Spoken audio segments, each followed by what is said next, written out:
Jean-Marc, talking about one weekly LinkedIn practice you should be doing to grow your expert presence. And now, this is something that I'll just upfront say you don't just have to do this on LinkedIn.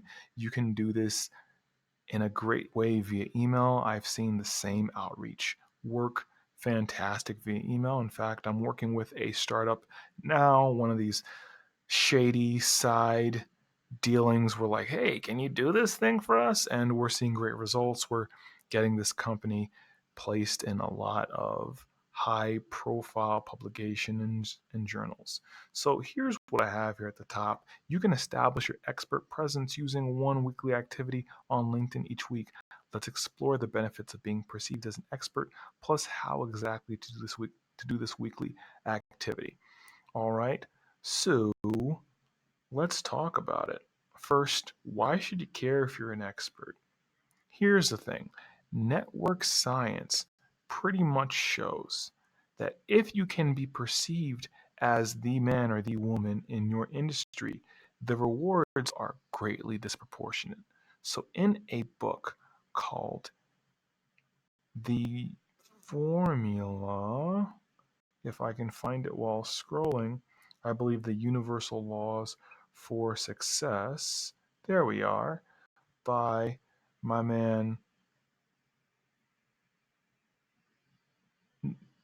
a network scientist, Albert Laszlo Barabasi.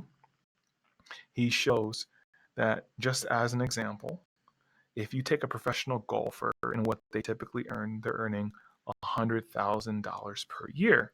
Now compare that against a supposed expert in the field, Tiger Woods, who earned by himself, y'all, over $1 billion at his peak. That is a million times the advantage, which is ridiculous. So there are benefits to being seen as the expert. Plus, here are some tips from Smart Blogger on why you'd want to be seen as the expert. Increased exposure, you get to build your brand, raise your visibility, and we all know what happens with visibility. Visibility eventually leads to people thinking you're a success and treating you like one. When they're doing that, you start acting like a success, and then you start becoming that success. It's a strange thing in social media, y'all. What can I say? But the more you get that exposure, the more people, again, are going to turn to you. They're going to see you as a greater authority, and you can get more valuable links. People are going to tend to link to the expert in the field and give them precedence over someone else. So, again, just like the Tiger Woods example, you're going to have a better chance of getting out there in front of your target customer. And isn't that ultimately what we all want? So, here's the strategy.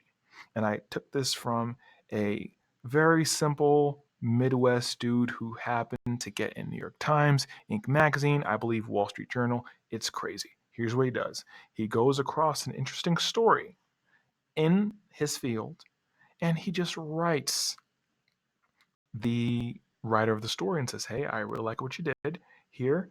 And if you have any need for an expert in this field, I'm an expert in the field. And that's what he does. So you can do this through LinkedIn as well, through your weekly press outreach. All right. And this has been Jean-Marc talking about the one weekly activity that you can do in order to grow your expert presence on LinkedIn.